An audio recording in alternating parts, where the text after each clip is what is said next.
In a world where magic flows like rivers through the earth, a young boy named Lloyd stumbled upon a destiny far greater than he could have imagined.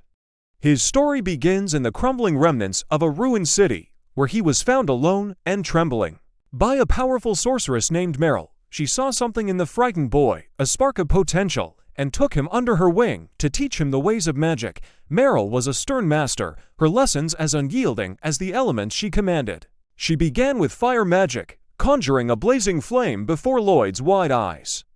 "If you can't do this by sundown," she declared, "you'll go hungry tonight." Lloyd struggled, his small hands trembling as he tried to summon even a flicker. When he finally produced a tiny ember, Meryl scoffed. With a flick of her wrist, she unleashed a torrent of fire that singed his clothes. "This," she said, her voice sharp, "is fire magic." Next came water. Meryl demonstrated, weaving liquid into graceful arcs. Lloyd tried to mimic her, but his efforts were clumsy. With a smirk, Meryl summoned a wave that drenched him from head to toe. "This is water magic," she said as he sputtered, soaked and shivering. When Lloyd attempted wind magic, he managed a faint breeze. Proud of his progress, Meryl, unimpressed, blew a gust from her lips that sent him tumbling through the air. "That's wind magic," she said, her tone dripping with disdain. Undeterred, Lloyd crafted a delicate figure of Meryl out of ice, hoping to earn her approval. She smirked, seized the figure, and expanded it into a towering sculpture. "Novice," she muttered, dropping him from its icy grip. Lloyd, bruised but determined, promised to work harder. Meryl's stern expression softened into a rare smile. One evening, after Meryl had indulged too much in drink, Lloyd used healing magic to ease her discomfort. She woke, clear-headed, and pulled him into a warm embrace, thanking him. But her gratitude was fleeting. Moments later, she dragged him outside to practice more magic, ignoring his groans of protest. Time passed, and one fateful evening, Meryl was troubled over a mysterious box containing a forbidden magic book. Lloyd knocked on her door, calling out that dinner was ready. As Meryl tried to close the box, it slipped from her grasp and fell. Lloyd, ever helpful, reached to pick it up. The moment his fingers brushed the book, a surge of ancient knowledge flooded his mind, overwhelming him. He collapsed, unconscious. Meryl retrieved the book, her face grave. "This boy," she murmured, "has the qualities of the chosen one." She carried him to his bed, her mind racing. She wouldn't let Lloyd repeat her mistakes. Leaning down, she kissed his forehead, sealing his newfound power to protect him. The next morning, Meryl taught Lloyd about white mages, showing him recovery magic used to aid others. Lloyd watched in awe, marveling. "Master is so powerful." That night, she spoke of monsters, her voice steady until Lloyd asked about ancient magic. Her expression darkened, and she snapped, "You don't need to learn that. It vanished centuries ago." The following day, Lloyd attempted to summon his wand, but his movements were slow. Meryl struck him lightly, scolding, "Don't neglect your training." Later, she explained magic stones, artifacts that could transform objects around them into sources of power. Years passed, and Lloyd grew into a young man.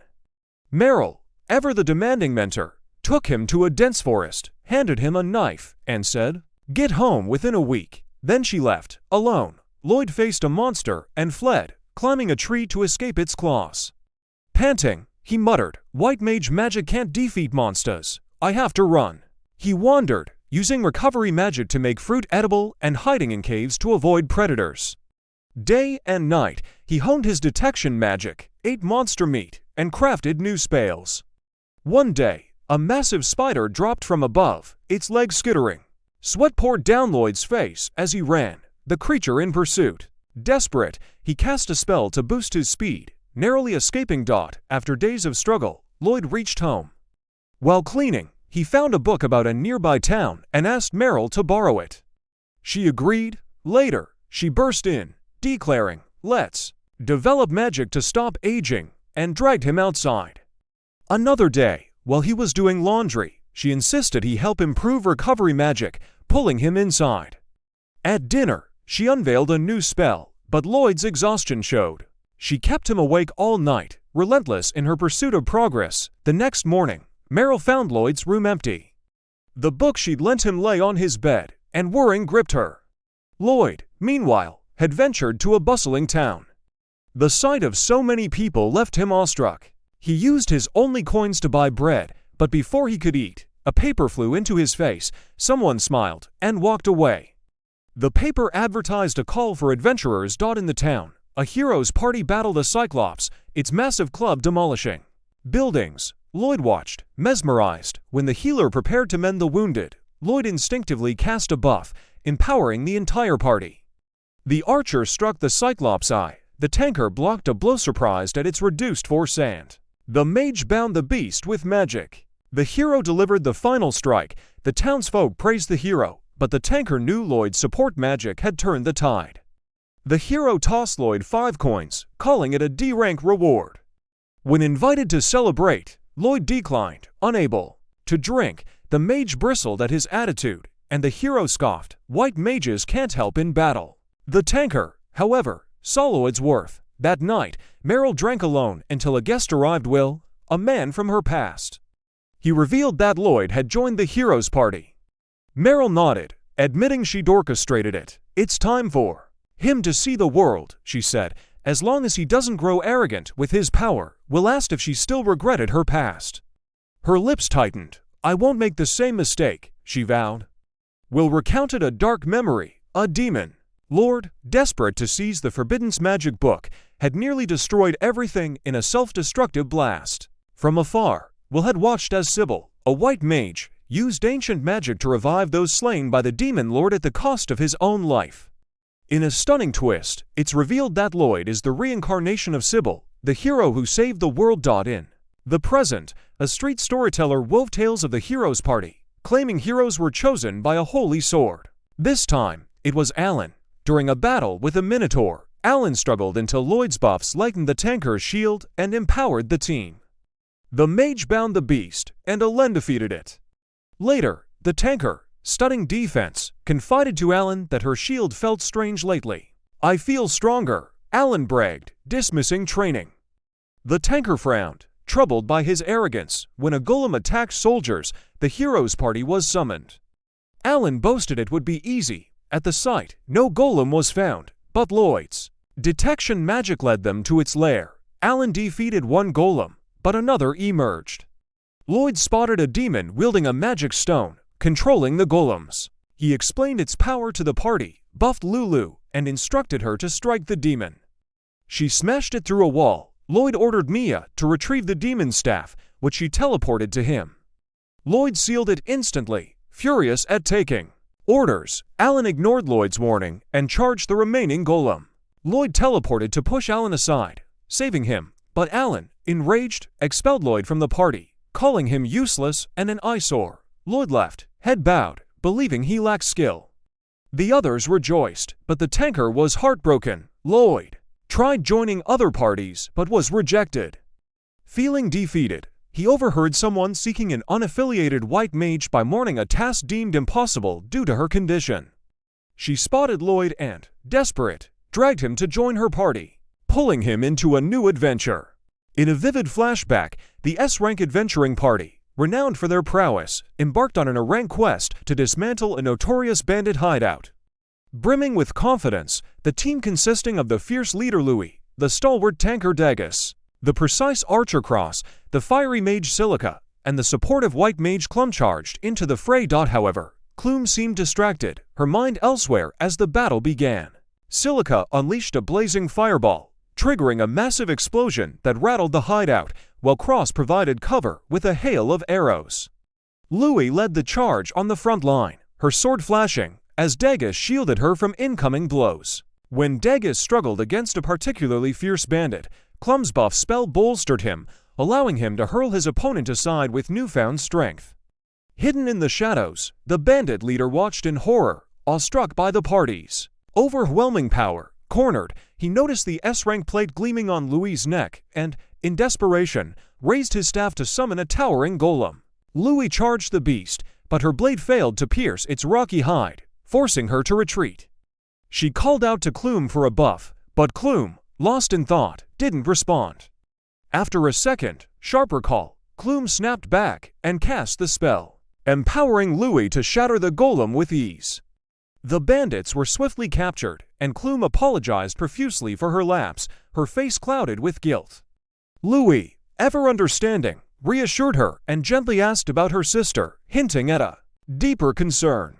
The scene shifted back to the present, where Lou had dragged Lloyd to meet her party, claiming she'd found their new white mage.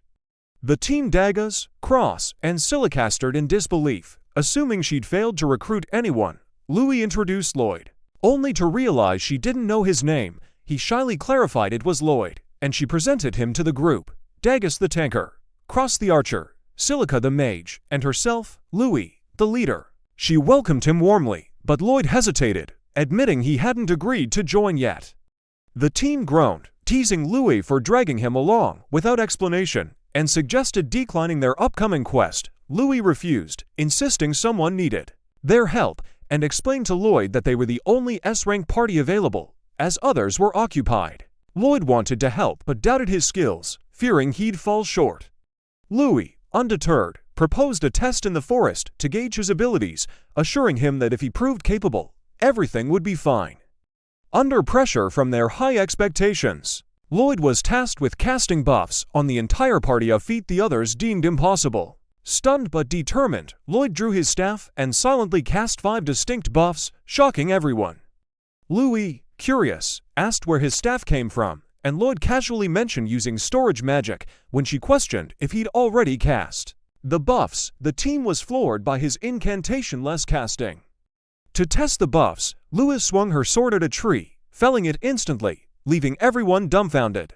Lloyd, mistaking their shock for disappointment, apologized for his poor performance, stored his staff, and turned to leave.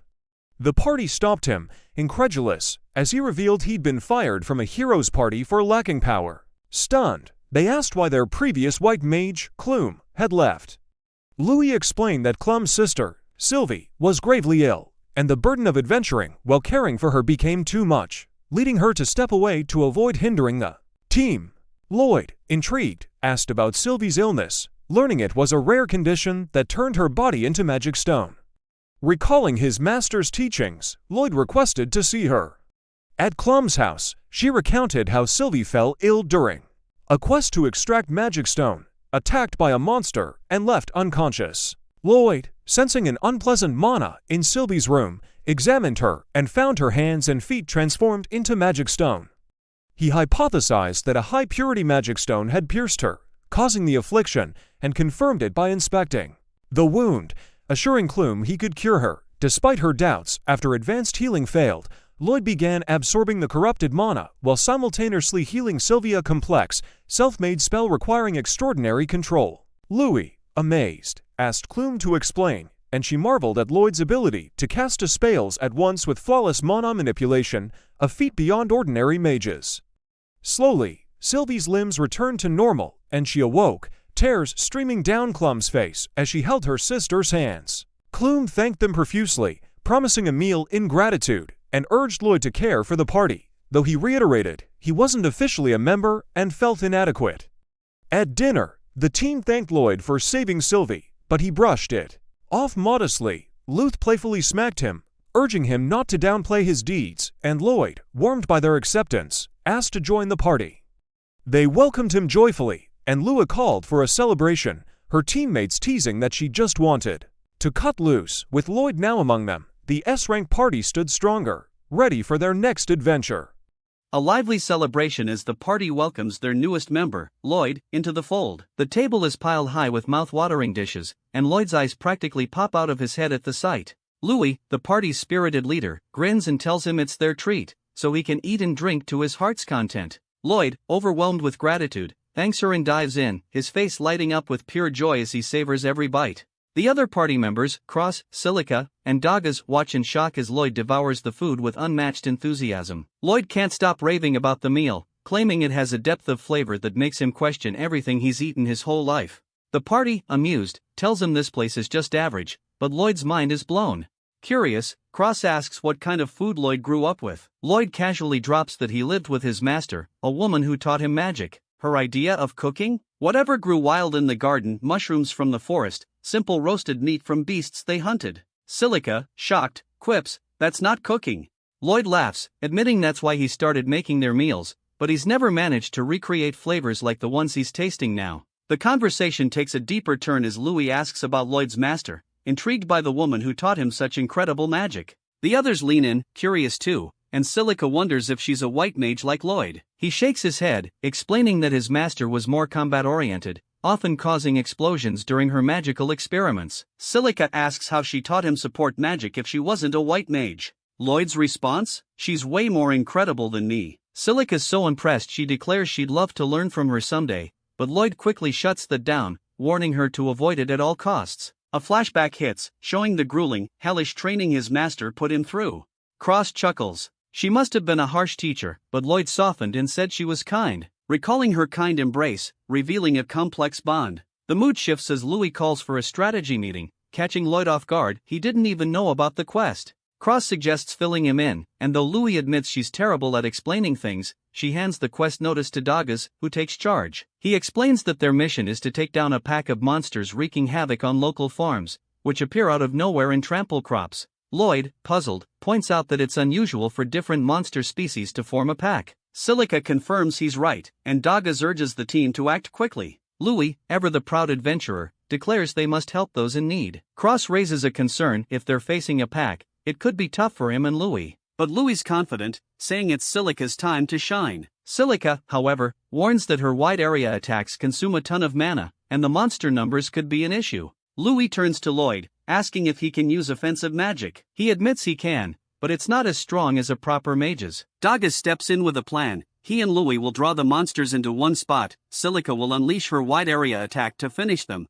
Cross will protect Silica and Lloyd will provide support and healing. Silica's thrilled at the idea of Lloyd's support magic, but he downplays his skills, revealing he was kicked out of the heroes' party for being too weak. The team shuts that down, boosting his confidence and telling him to believe in himself. After dinner, the group sets a meeting place for the quest. Dagas teases Louis about not sleeping in, sparking a playful argument when Cross joins in, poking fun at her. Lloyd tries to slip away, but Dagas stops him, pointing out the inn is in the opposite direction. Lloyd admits he can't afford a room, but Dagas hands him some money, saying it'll come out of his quest reward. Lloyd, touched by the gesture, promises to work hard and repay him. At the inn, alone in his room, Lloyd vows to repay the party's kindness. Morning arrives, and the party gathers, ready to head out. Louis notices everyone's empty-handed and is delighted to learn Lloyd storing their belongings using his storage magic. He even stores her things, earning a big smile from her. Lloyd suggests teaching them. The others asked if they could learn it. Lloyd explains that anyone with a bit of mana could do it, though increasing storage capacity takes training. The team's all in, eager to learn, and they set off for the quest. On the way,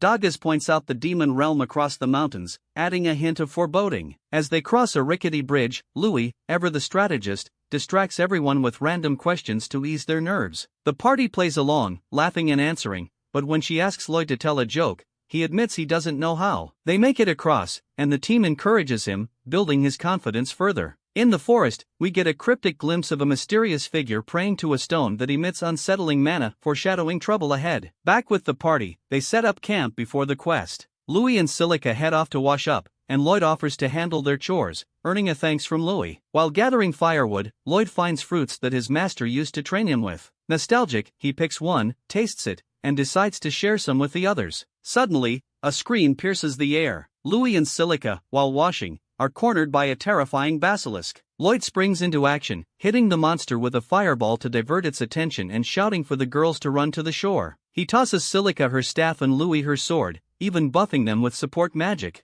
Louis leaps in, slicing off the basilisk's tail, and the monster roars in pain. Silica told them to take cover and unleashed a massive fireball that defeated the beast in one hit. Silica's stunned and confused by her own power, while Louis praises her. Lloyd blushes when Louis's towel slips, leading to an embarrassed scream and a quick cutaway. Back at camp, Lloyd teaches the party storage magic. He demonstrates by creating an opening with his hand and placing an item inside, but the others struggle. Feeling like a bad teacher, Lloyd blames himself, but the team reassures him it's because they're beginners. Silica suggests chanting storage, and it works. The others follow suit, using incantations since they lack Lloyd's natural talent. By nightfall, they've got the hang of it, and the team's bond grows stronger. During a nighttime lookout, Louis thanks Lloyd for joining the party, but he brushes it off, saying he was desperate for work. Curious, he asks why this quest means so much to her. Louis opens up, revealing that her village was attacked by monsters when she was a child, leaving her as the sole survivor. This quest hits close to home, and she can't stand by when others need help. Lloyd, moved, suddenly stops her and tells her to wake the others. They've spotted the monster pack from the quest notice.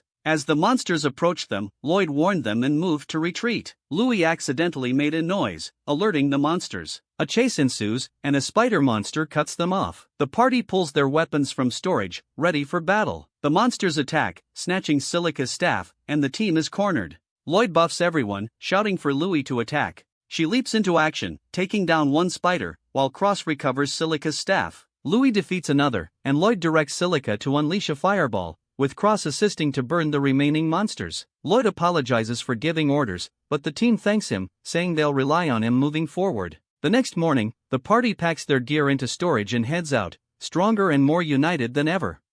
That night, Lloyd sat alone in deep thought, concerned about the abnormal monster pack they encountered. He felt the party should stay cautious.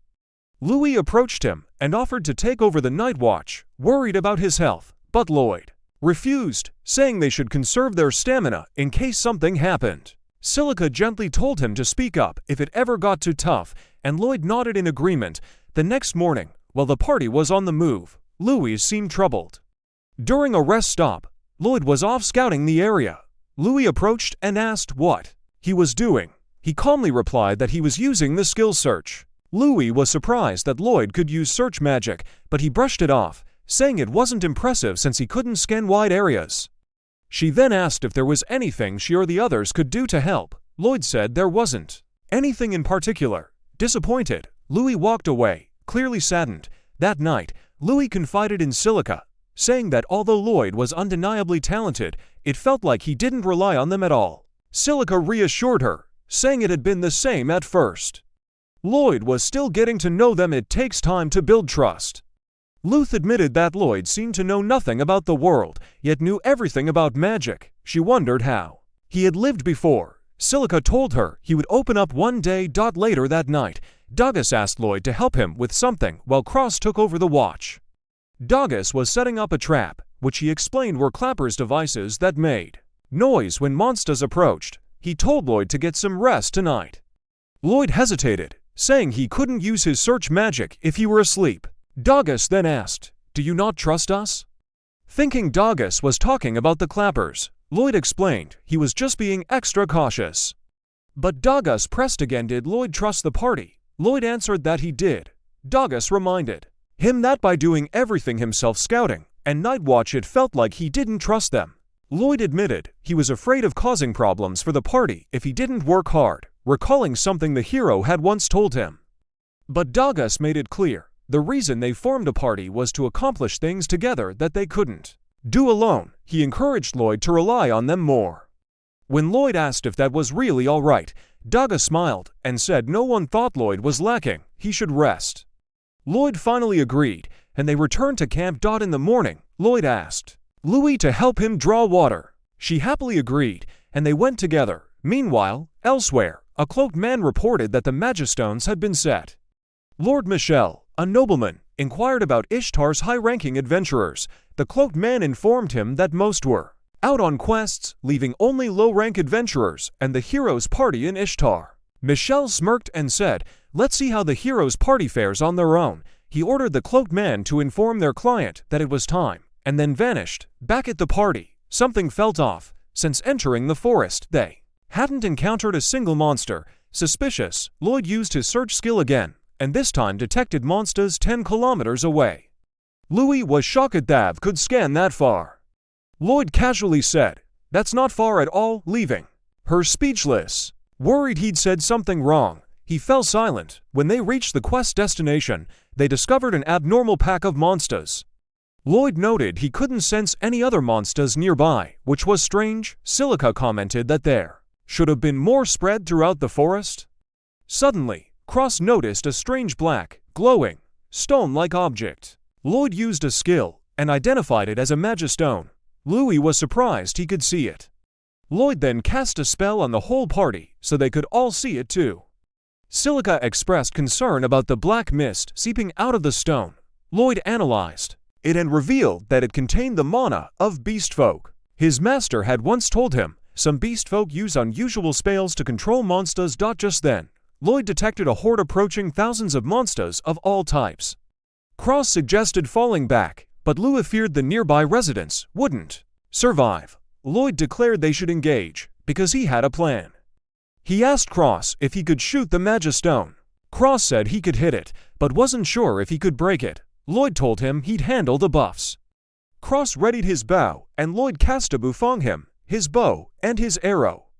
Cross fired, shattering the Magistone in a single shot. Shocked, he asked what Lloyd had done. Lloyd replied that he buffed him, nothing more. Cross was stunned that Lloyd could enhance both weapons and people simultaneously. Lloyd humbly insisted it was Cross who one-shot the Magistone. The moment the Magistone was destroyed, the monsters began turning on each other.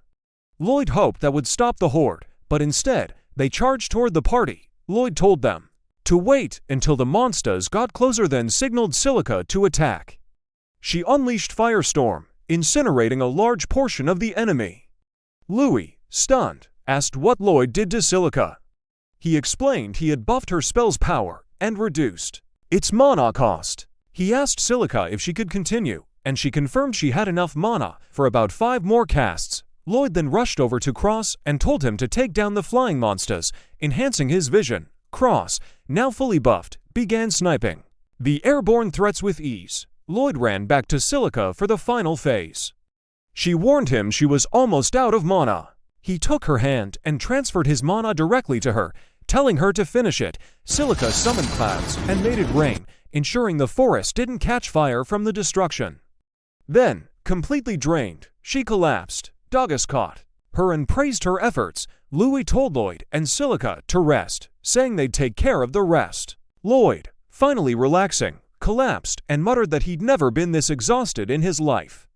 He realized he still had a long way to go. After clearing out the remaining monsters, Lloyd suggested they return to town. Louis said they were too exhausted to move, but Lloyd warned them, whoever is behind this is after Ishtar. A beast woman is kidnapped by a demon general named Grist, her brother chasing after them, but failing to catch up. Meanwhile, Lloyd, deep in thought, reveals to his party that their monster suppression quest was a trap to lure them away from Ishtar, with the monster horde meant to delay their return.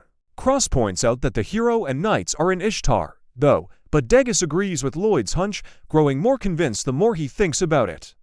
Louis, worried, urges the party to hurry back to be safe. Lloyd pulls out his staff, buffs the party's speed, and takes off at a blazing pace. Luth tries to slow him down, but finds herself speeding up too, as do the other party members. Stunned, she asks what he did, and Lloyd casually explains he buffed their speed. The scene shifts to Lord Michel, lounging confidently, when Grist, the demon general, appears. Grist reports that their vanguard is advancing as planned, and Michel credits that girl, calling her an intriguing individual. Grist, skeptical of not knowing what he is planning, but trusting of Michel's reputation as the demon lord's right-hand man, calls him frivolous and vanishes. A flashback shows Michel giving potions to the kidnapped beast folk, urging her to use her power, hinting at her role in the scheme.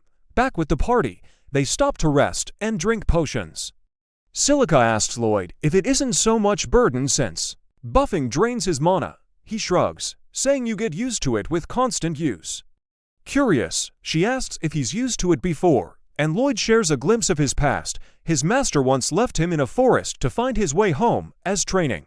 The monsters were too strong for a white mage, so he cast endless buffs to survive, forcing him to adapt. Louis, moved, says he's been through a lot, but Lloyd brushes it off, thinking it's common training that proved useful over time. Louis insists his training was far from normal, but Lloyd misunderstands, believing his training wasn't even up to a typical standard, and vows to train harder to support the party. Louis sighs, saying he's got the wrong idea again. But as they resume their journey, Lloyd suddenly stops, causing Louis and the others to crash into him and fall. When they ask why, he reveals he sensed something and tells them to go ahead, but the party insists on sticking together, since it might be dangerous. We see 4 cloaked men chanting before an orb-like object. Lloyd finds a house where he sensed something. Lloyd identifies them as demons, noting that demons were forbidden to set foot in the 3 major nations. Cross, puzzled, asks why Lloyd sounds like he just remembered that, and Lloyd admits he has no memory of his childhood. Silica wonders if he's a war orphan, but Lloyd brushes it off, telling them not to worry. Cross suggests reporting the demons to the knights, but Lloyd told them he detects the same Magistone mana near the demons. Louis agrees they can't let demons run free, and the party, shocked, teases her for acting like a true leader. They search the house, but find it empty. Lloyd uses his search magic, locating the demons underground. He buffs the party, and Silica blasts a hole in the ground with her magic. The underground chamber shakes, interrupting the demons' chanting. Louis draws her sword, demanding answers from one of them, and one of them retaliates by throwing stones with magic. She blocks them with her sword and cross-snipes the attacker. As another demon flees, Silica stops him with a spell, and Dagus shields her from an attack. Louis chases the fleeing demon, with Cross covering her, and she takes down the remaining. She tries to open the door where one of them fled into, but finds it stuck. The fleeing demon seals the beast folk in a cocoon, but Louis breaks the door down, and the demon starts to run. Lloyd tells Louis to intercept him, and she takes a shortcut and Louis intercepts him. The party surrounds him, and when he attacks, Lloyd deflects it and knocks him out, rescuing the beast folk. They take the beast folk to a house, where Lloyd heals her with advanced magic, impressing Silica and Louis. He credits his master, who constantly tried to improve her spells. The beast folk wakes up, and Louis bombards her with questions and asks her name. She says Claire, but Louis mishears it as Correja, and Claire goes along with it. Louis asks why the demons held her captive, and Claire hesitates before Lloyd mentions they are adventurers, and he once heard about a beast folk who can control monsters, asking if that's her power. Claire admits it is, and reveals the demons forced her to use it. Dagus warns that if demons seize Ishtar, they could easily invade the continent. The party rushes toward Ishtar, and Lloyd apologizes to Correja for making her run, but she insists she'd be in greater danger if she is left behind. During a rest, Lloyd senses a massive horde of monsters and a demon army approaching. He told the party to go to the city to prepare for the battle and buffs them. Louis and the others rushed to Ishtar while he and Correja race toward the enemy, setting up a thrilling cliffhanger with a demon army and Magistones threatening Ishtar. The hero paced back and forth in a rage. Every single white mage who applied was trash. He seethed, slamming his fist against a table. Lena, a look of calm frustration on her face. Have you ever considered that maybe Lloyd was just exceptional? Lloyd was exceptional. Don't make me laugh. The other party members exchanged worried glances. Are we really going to go into a fight without a support mage? Lulu asked. Just then, a soldier knocked on the door. Hero party, a horde of monsters is approaching. Ishtar, we need your aid. Alan, ever the arrogant one, puffed out his chest. Leave it to me. In a nearby forest, a far more dangerous situation was unfolding. Lloyd and Correja stumbled upon a monster horde, far larger than the one threatening Ishtar. Correja asked Lloyd, can we stop them without killing them, since they are just being manipulated by the demons? Correja nodded. The monsters are being forced. If we can free them, I can use my magic to send them back. Lloyd's face lit up. Then let's find a way to save them. Correja began to chant, her magic radiating outward. But suddenly, her spell was blocked. Back in Ishtar, the adventurers were gathered at the guild. The hero, in a fit of arrogance, insulted them for being B rank or lower. One adventurer, a young swordsman, began to get angry, but his friends held him back.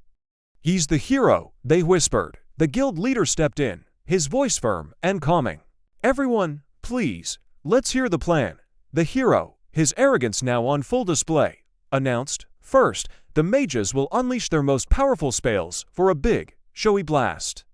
Then, I, the hero, and the knights will clash with the monsters, buying the mages time for another round of spells. A chorus of protests erupted from the crowd. We can only use our powerful spells once. Not with that kind of power. The hero's face flushed with anger. You should be able to pull that off, he roared. Even his own party's mage, Mia, shook her head. My spells aren't as powerful as they used to be. Why didn't you tell me? The hero demanded. Iya looked away. I wasn't the only one getting weaker. We've all been feeling it. Since when? He pressed. Lulu replied softly. Since you expelled Lloyd. The hero's face contorted with fury. You've been deceiving me. Lena stepped forward. "None of us deceived you. You've just grown complacent. As a hero, you didn't pick up on it. You don't even train anymore." Enraged, the hero lunged at her, but Lena blocked his punch with ease. "Get out," she said, her voice a low command. The other adventurers began to mutter, a wave of shame washing over them. The hero, defeated, fled the guild. His party followed, but Lena stayed behind.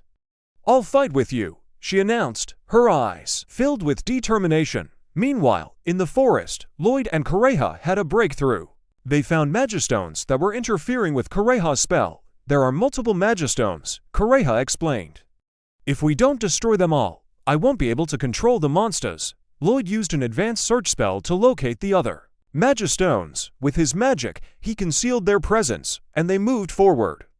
Kureha nullified the first one, and the monsters returned to normal. Back in Ishtar, the adventurers had prepared their defenses. The Knight Commander turned to the Guildmaster. "Is waiting really the right thing to do?"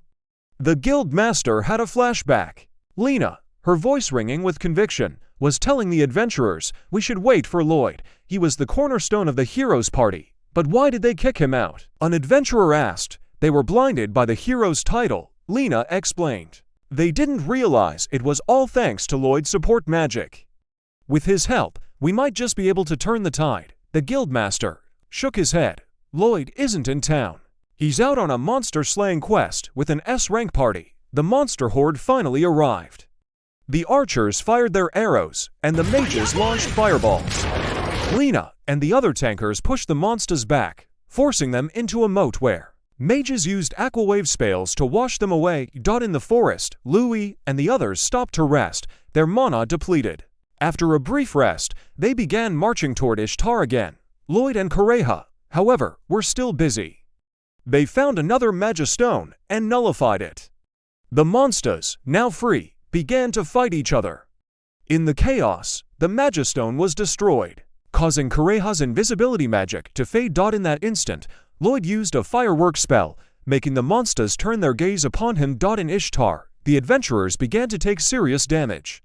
Just as another horde approached, a powerful fire spell hit the monsters, clearing a path. When the smoke cleared, Louis and the others had arrived. Lloyd, meanwhile, was dodging monsters with physical enhancement spells. He was cornered, but Kureha began to sing. The monsters stopped attacking and returned back to the forest. "What did you do?" Lloyd asked, amazed. "I just persuaded them to go back to the forest," she replied. Lloyd, realizing all the monsters were free, said, "We have to return to Ishtar now." In Ishtar, things were getting dire. There were too many monsters. Lena, trying to save a fellow adventurer, was bitten by a monster. She was at her limit. The monsters breached their defenses, and the adventurers were all injured. But then, a beautiful song filled the air. Kureha's voice, full of light and magic, caused the monsters to turn and leave. Lloyd, arriving just in time, praised her. "That's wonderful magic. To be able to communicate with so many monsters after I only used multiple buffs," Kureha muttered. Lloyd looked at her with gratitude. "Thank you for saving us. My real name is Claire," she said, a small smile on her face. Just then, a new threat emerged. A large group of golems began approaching Ishtar. Lloyd's expression turned grim. "We have to put an end to this battle." Lord Michel was enjoying himself in his office when someone barged in, reporting news from Ishtar. At first, Michel arrogantly assumed Ishtar had been captured, but the messenger revealed the monsters had halted their attack and scattered, leaving Michel in shock. Meanwhile, the golem marched toward Ishtar. Claire noticed the golem didn't seem to hear her, and Lloyd suspected the demons might be interfering. Using the spell search, he ran at full speed toward Ishtar. As they got closer, one of the golems noticed them and attacked. They managed to evade it, and Lloyd grabbed Claire by the wrist like a princess, leaping over them all. Everyone was amazed by his jump, and they guessed it was Lloyd. There, Lloyd found Louis and the others and was relieved they were safe. They thanked him, but he gave all the credit to Claire. Confused, Louis asked if he meant Kureha, but Lloyd revealed her real name was Claire. Suddenly, Lloyd collapsed to his knees, having overexerted himself from casting non-stop support magic. Right then, the guildmaster arrived and was surprised to see a beastfolk with Lloyd. Lloyd entrusted Claire to him, and before leaving, she thanked Lloyd for saving her as the knights took her to safety. After Claire left, the guildmaster revealed that Lloyd was their only hope. Lloyd, confused by his words, asked why. That's when Lena appeared and explained the truth: the hero had deserted them. Furious, Lloyd demanded to know why, and Lena explained it was because the hero clashed with some adventurers at the guild. Lena winced in pain from her injury, and seeing that, Lloyd healed her like nothing had happened. But immediately after, he collapsed into Lena's arms. She told him that their hero party had only been the strongest thanks to his support, yet they never realized how much he carried them. Tearfully, she apologized for doing nothing when he was expelled. Shocked, Lloyd admitted he thought he was expelled for lacking power. Right then, the golems began their attack, and the knights charged recklessly. Lloyd tried to stop them, but it was too late. Adventurers attacked too, but their strikes caused no damage, and the golems pushed them back. Lloyd then suggested buffing everyone, requesting that they gather by their occupation. He cast defense buffs on tankers, mana on mages, accuracy on archers, and strength on knights.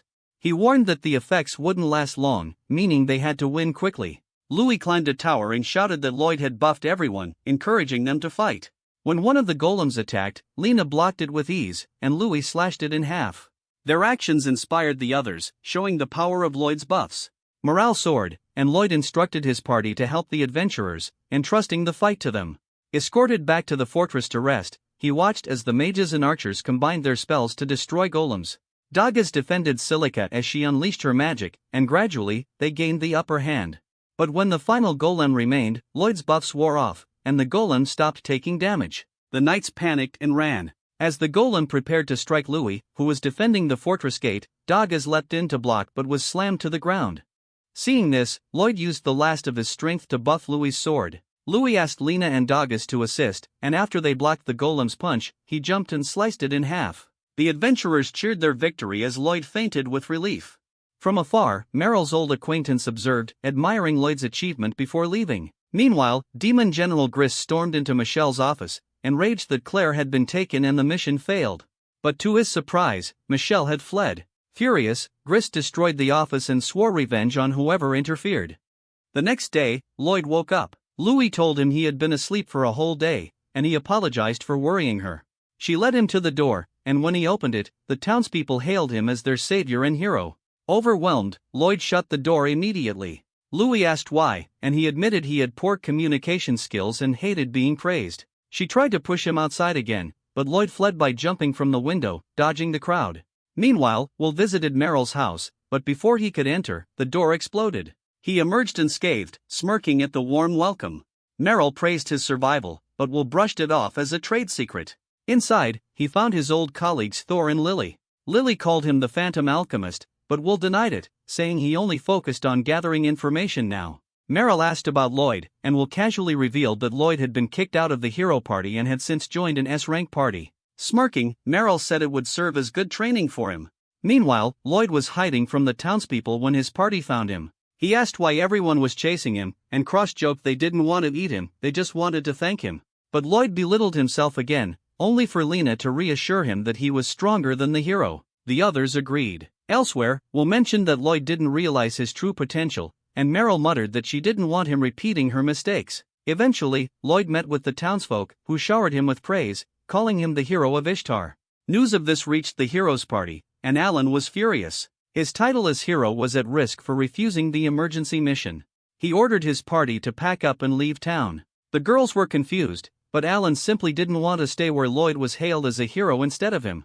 Meanwhile, Meryl and the others drank in memory of their late comrade Sybil. During the gathering, Will dropped a bombshell: the demons were on the move, and they were behind Ishtar's attack too. The question was why now? Will speculated that the demon lord might have returned. Meryl furiously shouted that the demon lord had been vanquished when Sybil sacrificed himself. Thor calmed her down, reminding her they weren't sure. The next day, Lloyd and his party were summoned to the lord's mansion. A man greeted them and invited them inside, where they found Claire waiting. The man, who looked like a butler, revealed himself as Abel, the lord of Ishtar. Everyone was shocked. Abel had supposedly ruled for decades, yet he looked the same age as them. Lloyd remembered that his master also looked unusually young, and Abel offered to someday teach them youth-preserving methods. Meanwhile, in the Forez Empire, Claire's brother Sarion raged over the lack of clues in his search for her. Just then, a messenger reported that Claire had been located. Back in Ishtar, Lloyd and the others were shocked to learn that Claire was actually the second princess of Forez, a land of beastfolk. Abel asked their opinion of her power, and Lloyd admitted it was terrifyingly strong. To prevent the demons from capturing her, Abel proposed that they escort her to Sylphis, the capital of the foreign kingdom. They were confused, since royalty was never escorted by adventurers. Abel explained that if she traveled with knights, demons might suspect an attack, but with an S-rank party, no one would expect royalty to be among them. Before departing, Claire asked to be treated normally. Louis reassured her, promising to protect her until they reached the capital. And just like that, they were ready to depart. To stay safe from enemies, the group decides to take the long way around. But even after 10 days since leaving Ishtar, they're still far from the capital. On the road, Yui tells Claire that the next town is known for its hot spring. Claire admits she's never been to one before, since she rarely ever went outside. The others realize Yui is trying to make Claire feel comfortable, while also selfishly wanting to go to the hot spring herself. As soon as they arrive at the town, Yui immediately runs off to the springs. Inside, Claire feels too shy to enter since it's her first time, but Yui encourages her, and she finally joins in. Her beauty stuns everyone. Once Claire relaxes, she admits how nice it feels. That's when the conversation shifts to their figures. Claire and Yui both admire Silica's body, until Silica points out that Yui has gained weight from all the snacks she's been stuffing her face with. Yui checks for herself, then smirks, claiming that the more she grows, the stronger her attacks will become. Claire laughs at her logic, which makes Yui snap in embarrassment. Meanwhile, in the men's bath next door, the boys are scrubbing each other's backs while eavesdropping on the girls. Lloyd, however, is lost in thought, worrying about running into demons the closer they get to the capital. Distracted, he accidentally scrubs too hard, while Cross suffers the worst back scrub of his life. Afterward, Lloyd tells the party he wants to stay in the town for a few days to prepare for the journey ahead. The others agree, needing time to get ready themselves. The next day, Dagas can't find the item he's been searching for. While wandering, he runs into Yui and Claire, who are sightseeing. He explains he's looking to replace his shield but hasn't had any luck. Claire remembers a weapon shop in the back alley and suggests he check there. When Dagas arrives, he finds no one inside, but the weapons are of high quality. Suddenly, the old shopkeeper appears and threatens to throw him out if he's with any thugs. Dagas assures him he's only looking, and the old man allows it. As Dagas browses, a group of adventurers barges in and mocks him for trying to buy from the old man, calling him a bottom-rank adventurer. The old man tries to drive them away, but they insult him for not having customers. Dagas steps in to help, only for their leader to arrive Galland, the town's only A-rank adventurer. Dagas questions why someone of his rank is wasting time with the old man, and it's revealed that Galland wants to buy the shop, but the old man refuses to sell. Galland orders his men to attack, but Dagas blocks their blows with his shield and pushes them outside, revealing his S-rank badge. Galland and his men are shocked, and the old man, impressed, entrusts Dagas with a quest. Meanwhile, Lloyd practices new spells when Yui and Claire return from sightseeing. Yui asks if he's learning offensive magic, but Lloyd explains that even if he did, compared to Silica, his offense would be like a match to Wildfire.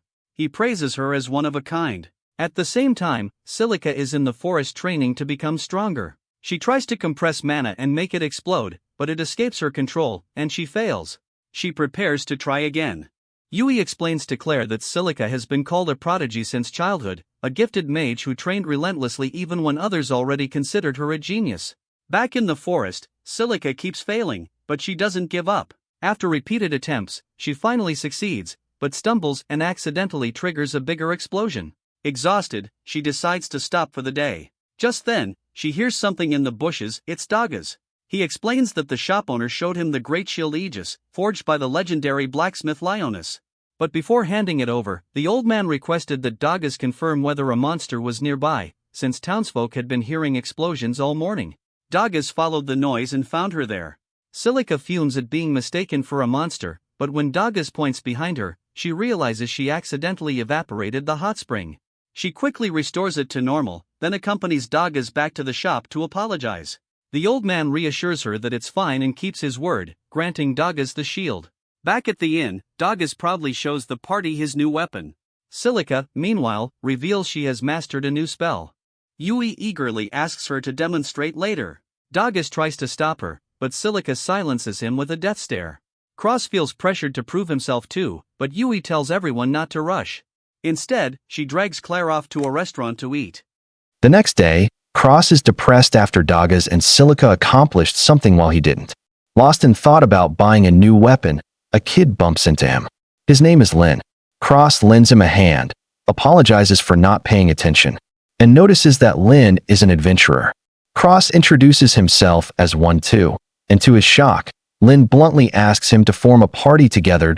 They go to the local guild to register.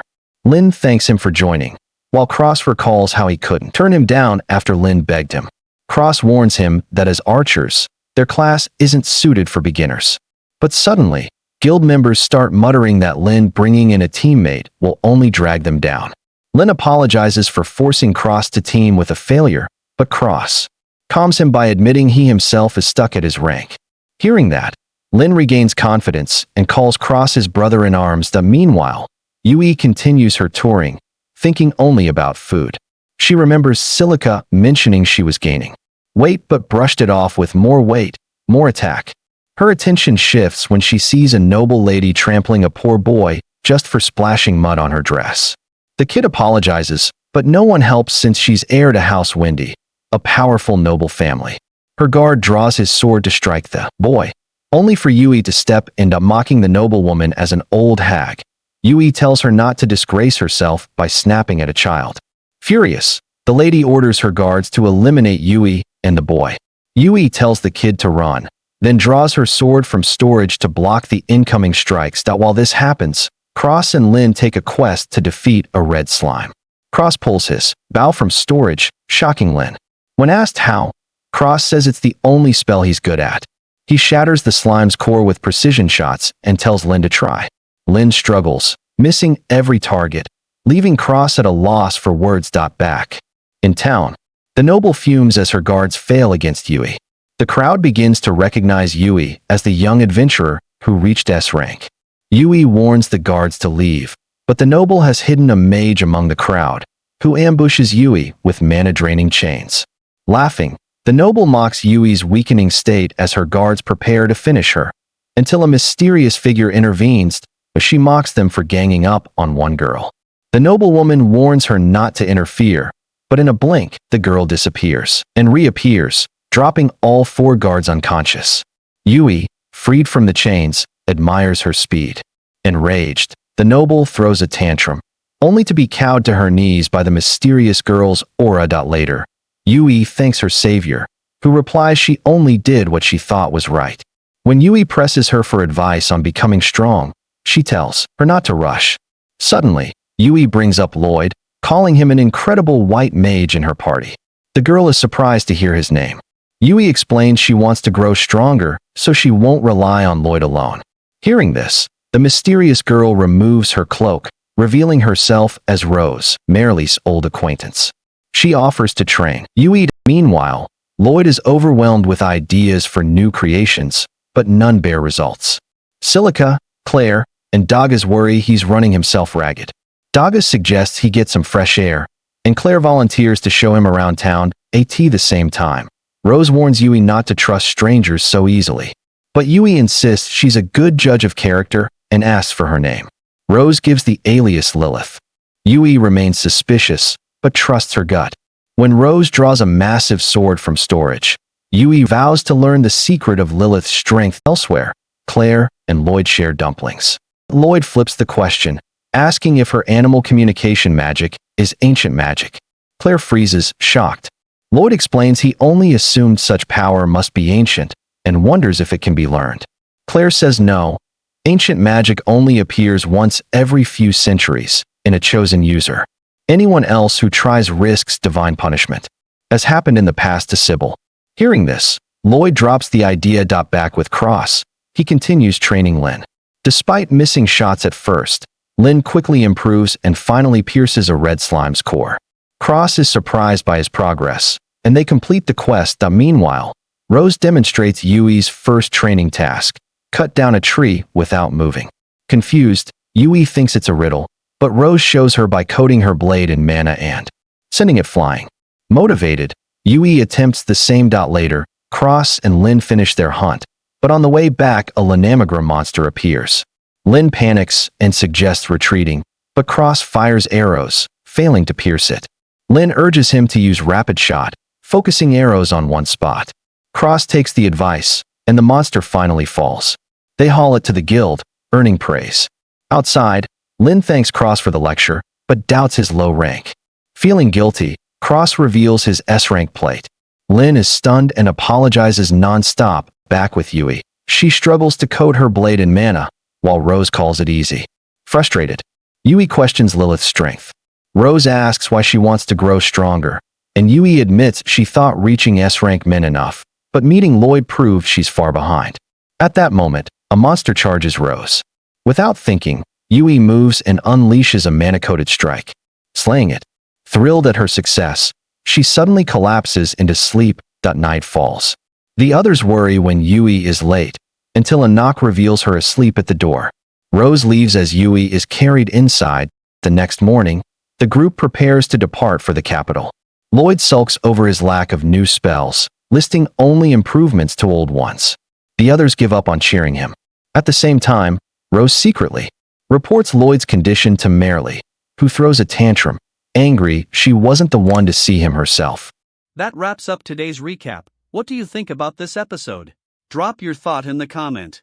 If you like this recap, don't forget to like, subscribe and turn on the notifications so you never miss the next one.